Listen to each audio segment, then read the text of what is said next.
हरे कृष्ण। क्या आपके भी बड़े सपने हैं लेकिन आप आलस्य के कारण अपने सपने पूरे नहीं कर पाते? तो यह छोटी सी स्टोरी से आपको आलस्य आने का कारण व उसे कैसे जड़ से खत्म करे सब पता लग जाएगा।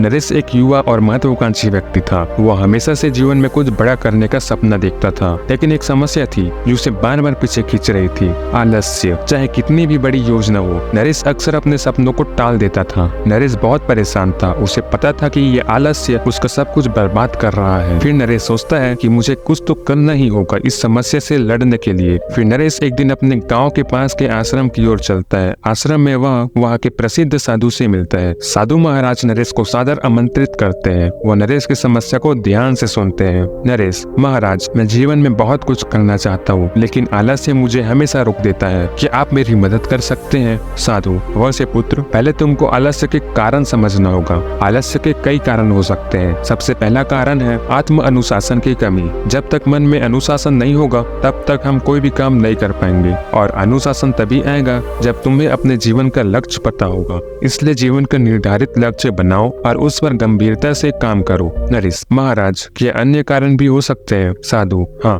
आलस्य का दूसरा कारण है ऊर्जा की कमी। हमारा शरीर और मन दोनों ही ऊर्जा की आवश्यकता रखते हैं। अगर हम सही ढंग से भोजन नहीं करेंगे या पर्याप्त नींद नहीं लेंगे तो आलस्य स्वाभाविक रूप से आएगा। सही ढंग से भोजन का मतलब है कि आप ज्यादा पोषक तत्वों वाला भोजन करें, फल सब्जी खाएं। तुम्हें यह सब कारण अच्छे से समझ के इनको ठीक करना होगा। और अब मैं तुम्हें आलस्य का समाधान बताता हूँ। साधु: पहला उपाय है पर्याप्त नींद लेना। न ज्यादा सोना है और न ही कम, और प्रतिदिन सुबह जल्दी उठ के योग तथा ध्यान करना। इससे मन और शरीर दोनों ऊर्जावान रहते हैं। दूसरा, अपने खाने पीने का ध्यान रखना। संतुलित व पौष्टिक आहार लेना यह बहुत जरूरी है, क्योंकि यदि आप नींद बहुत ज्यादा या बहुत कम लोगे और बाहरी अपौष्टिक भोजन करोगे तो स्वाभाविक सी बात है आलस्य आएगा ही। नरेश: महाराज, अगर मैं फिर भी आलसी महसूस करूँ तो? साधु: तब तुम्हें अपने लक्ष्य को याद करना चाहिए। ध्यान से सुनो। अगर तुम अपने लक्ष्य को छोटे छोटे हिस्सों में बांटकर पूरा करने की कोशिश करो तो जब तुम एक छोटा लक्ष्य पूरा करोगे तो उससे मिलने वाली खुशी तुम्हें आगे बढ़ने के लिए प्रेरित करेगी। नरेश: धन्यवाद महाराज, आपके द्वारा दिए गए समाधान सुनकर एक नई आशा की किरण दिख रही है। अब मैं अवश्य रूप से सभी नियमों का पालन करके आलस्य को दूर कर अपने सपनों को पूरा कर सकूंगा।